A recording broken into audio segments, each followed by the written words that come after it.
Hello everyone, आप लोगों का एक बार फिर से स्वागत है आपके अपने YouTube channel theory of law पर। और मैं एडवोकेट गौरव आप सभी का स्वागत करता हूं। तो गाइज, आज हम स्टार्ट करने वाले मेंस के प्रोस्पेक्टिव से इंडियन पार्टनरशिप एक्ट। जी हाँ, भारतीय भागीदारी अधिनियम आज से हम स्टार्ट करने वाले हैं। और अगर हम स्टार्ट करते हैं, इसका सबसे पहला जो बेसिक क्वेश्चन बनता है वो यही बनता है, define partnership and it's essential, यानी कि जो भागीदारी है इसे परिभाषित कीजिए और इसके क्या क्या आवश्यक तत्व हैं इन्हें डिस्क्राइब कीजिए with relevant provision and case law. तो गैस चलिए, सबसे पहले अगर हम डेफिनेशन की बात करें तो ये होती है, देखिए पार्टनरशिप वो होती है जब कुछ लोग मिल करके आपस में, जब कुछ लोग मिल करके एक कॉन्ट्रैक्ट करते हैं कि चलिए हम कुछ नया बिजनेस स्टार्ट करते हैं। और जो बिजनेस स्टार्ट किस लिए कर रहे हैं, शेयरिंग ऑफ प्रॉफिट, यानी कि बिजनेस स्टार्ट कर रहे हैं प्रॉफिट कमाने के लिए। और वो जो बिजनेस है वो या तो वो सब चला रहे होंगे, वो सब उसमें पार्टिसिपेट कर रहे होंगे, या फिर उनमें से कोई भी एक पर्सन उन सब की तरफ से उस बिज़नेस को रन कर रहा होगा। अब हम एक इजी लैंग्वेज में समझते हैं, जब कुछ लोग मिलकर बिजनेस करते हैं, किस लिए करते हैं, लाभ कमाने के लिए कॉन्ट्रैक्ट करते हैं कि ठीक है हम जो लाभ होगा इसे आपस में बांट लेंगे। और वो जो बिजनेस होगा या तो सभी उसमें पार्टिसिपेट करेंगे या उनमें से कोई एक उन सभी की तरफ से पार्टिसिपेट करेगा। तो ये क्या हो, ये थी पार्टनरशिप। अब हम देख लेते हैं इसकी डेफिनेशन की बात करें, सेक्शन 4 सीधा सीधा बता रहा है, ये कुछ पर्सन है उनका ऐसा रिलेशन है जो आपस में कॉन्ट्रैक्ट करते हैं कि ठीक है हम बिजनेस स्टार्ट करते हैं और बिजनेस से होने वाले प्रॉफिट को आपस में शेयर करेंगे। और वो बिजनेस हम सब में से या तो सब चला रहेंगे या हम में से कोई भी एक पर्सन सभी के लिए चला रहा होगा। तो ये थी बेसिक सी इसकी डेफिनेशन। अब हम एसेंशियल देख लेते हैं। सबसे पहला एसेंशियल क्या है, कॉन्ट्रैक्ट हुआ हो, पार्टीज के बीच में कॉन्ट्रैक्ट हुआ हो। कॉन्ट्रैक्ट किसके लिए हो, बिजनेस रन करने के लिए हुआ हो। ठीक है, बिजनेस रन करके क्या करेंगे, शेयरिंग प्रॉफिट करेंगे। और लास्ट वन क्या होगा, वो जो बिजनेस होगा वो म्यूचुअल एजेंसी के फॉर्मूले पे काम करेगा, यानी जो म्यूचुअल एजेंसी का फॉर्मूला उसमें एप्लीकेबल होगा। वो जो बिजनेस होगा या तो सभी लोग चला रहे होंगे या उनमें से कोई एक चला रहा होगा उन सब की तरफ से। चलिए अब हम देख लेते हैं सेक्शन 5। अगर हम फर्स्ट एसेंशियल की बात करें, क्या है कि कॉन्ट्रैक्ट होना ज़रूरी है। ठीक है, सेक्शन 5 बता रहा है जो पार्टनरशिप है ये एग्जिस्टेंस में कैसे आती है, बाय कॉन्ट्रैक्ट आती है, ना कि बाय स्टेटस।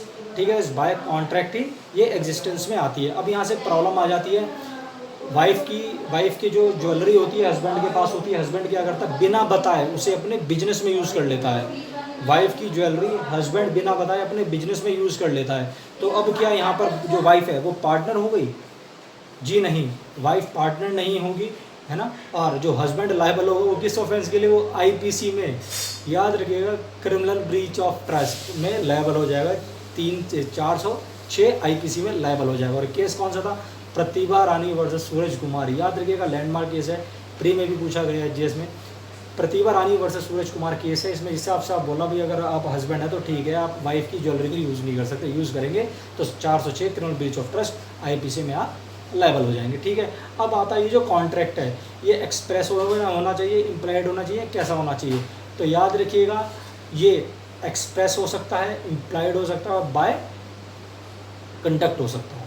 किस केस में बोला, Abdul versus century wood industries, Abdul versus century wood industries 1885 का केस है। इसमें सीधा सीधा बोला भाई ठीक है, कॉन्ट्रैक्ट जो है कैसे भी हो सकता है। ये भी बेसिक चीज़ें जो आपके जो केस लो बताई प्री में भी आपके आ जाते हैं, तो याद रखिएगा। अब हम आते हैं सेकंड वाला। सबसे पहले क्या था, कोई कॉन्ट्रैक्ट हुआ, कॉन्ट्रैक्ट बिजनेस को रन करने के लिए हो। अब हम अगर डेफिनेशन देखें 2B में, इस एक्ट के 2B में डेफिनेशन देखें, बिजनेस की डेफिनेशन दी गई, उसमें बताया गया है कोई भी ऐसा बिजनेस ऑक्यूपेशन, है ना, या फिर ट्रेड, कोई भी बिजनेस ऑक्यूपेशन या ट्रेड क्या आता है जो प्रॉफिट कमाने के लिए हो, वो क्या होता है, वो बिजनेस की डेफिनेशन में आता है, कोई भी काम।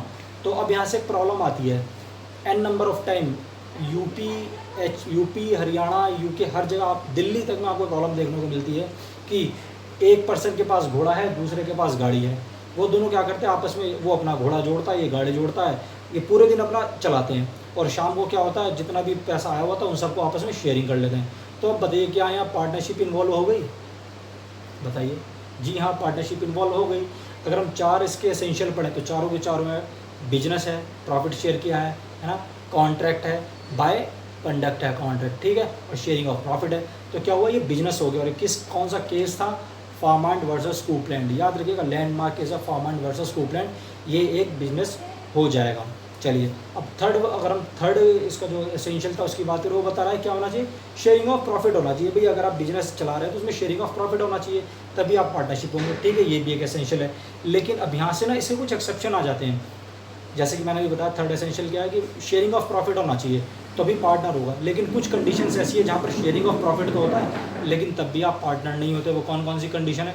सबसे पहली कंडीशन याद रखिएगा, सेक्शन 6 एक्सप्लेनेशन 1, सेक्शन 6 एक्सप्लेनेशन 1 पढ़िएगा, उसमें लिखा है अगर कोई जॉइंट ओनर है, किसी प्रॉपर्टी के जॉइंट ओनर हैं और वो उस प्रॉपर्टी को सेल करके कुछ प्रॉफिट लेते हैं तो वो पार्टनर नहीं हो जाते।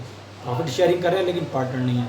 सेकंड वन आ जाता है कि अगर कोई आपका सर्वेंट है, कोई आपका सर्वेंट है, ठीक है, यहाँ का एजेंट है, और जो सिर्फ और सिर्फ जो हमारे प्रॉफिट होता है प्रॉफिट में से कुछ परसेंटेज लेते हैं, प्रॉफिट तो ले रहे हैं, पार्टनर नहीं होते। क्रेडिटर, जिनसे हम लोन लेते हैं, हम मैंने आपसे लोन लिया, मैंने कहा ठीक है मैं लोन ले रहा हूँ लेकिन जो वापस करूँगा जितना भी मेरा मंथली मेरा प्रॉफिट होगा उसका 2 या 3% मैं आपको हर महीने दूंगा।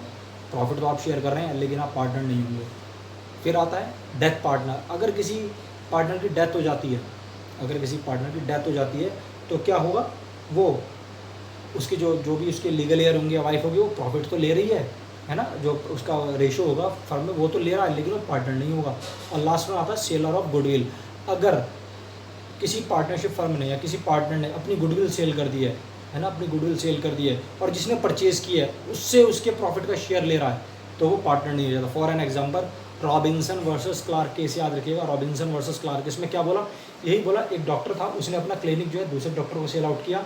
जब उसने अपना क्लिनिक सेल आउट किया तो उसने ये बोला ठीक है मैं क्लिनिक तुम्हें दे रहा हूँ, मैं तुम्हें अपने पुराने पेशेंट से भी मिलवाता रहूँगा, अपने पुराने पेशेंट आपके पास रेफ़र करूँगा, लेकिन आपके पास जो मेरे पेशेंट आएंगे आपको उनमें से मुझे 50% देना पड़ेगा। उसने अपनी गुडविल सेल कर दी और जो गुडविल सेल करने के बाद प्रॉफिट होगा परचेजर को, उससे कुछ परसेंटेज भी ले रहा है ना, तो इसका ठीक है परसेंटेज ले रहा है, प्रॉफिट शेयर कर, लेकिन वो पार्टनर नहीं माना जाएगा।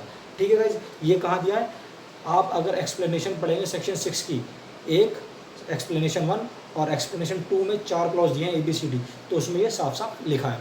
तो ये तो देखिए हमने बेसिक चीज़ें। अब हम लास्ट वन देख लेते हैं, जो आपकी पार्टनरशिप फर्म है ये किस कॉन्सेप्ट पे एक्ट करनी चाहिए, म्यूचुअल एजेंसी। याद रखिएगा म्यूचुअल एजेंसी के कॉन्सेप्ट पे ये एक्ट करती है। जैसे कि मैंने बताया था, जो बिजनेस जो रन किया जा रहा है यहाँ तो सभी पार्टनर कर रहे हो या उनमें से कोई भी एक अदर के बिहाफ पे कर रहा हो। ठीक है गाइस, तो जैसे कि फॉर एन एग्जांपल एक केस था कॉक्स वर्सेस हिकमैन। इस केस के पहले तक क्या कॉन्सेप्ट था कि अगर आप प्रॉफिट शेयर कर रहे हैं तो सिर्फ शेयरिंग ऑफ प्रॉफिट से ही आप पार्टनर बन जाएंगे। अगर आप शेयरिंग ऑफ प्रॉफिट कर रहे हैं तो प्रॉफिट शेयरिंग ऑफ प्रॉफिट से ही कंपनी में फर्म में पार्टनर बन जाएंगे, लेकिन पार्टनरशिप में पार्टनर बन जाएंगे। लेकिन ये केस आया लैंडमार्क केस है कॉक्स वर्सेस हिकमैन। याद रखिए इसमें साफ साफ क्लियरली बोला कि अगर आप प्रॉफिट शेयर कर रहे हैं तो ठीक है, अच्छी बात है, लेकिन शेयरिंग ऑफ प्रॉफिट के साथ साथ अगर जो फर्म में म्यूचुअल एजेंसी के बिहाफ पर एक्ट हो रहा है तो ही आप पार्टनर माने जाएंगे। अगर म्यूचुअल एजेंसी के बिहाफ पर एक्ट नहीं हो रहा, फर्म को कोई एक पर्सन सबके बिहाफ पर चला रहा है तो सब लोग पार्टनर माने जाएंगे।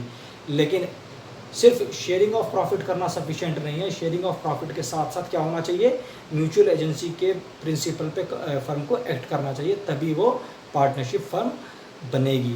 तो ठीक है गाइस, ये था हमारा एक बेसिक क्वेश्चन और ये था उसका आंसर। आई होप आप सबको समझ में आया होगा कि definition of partnership and it's essential.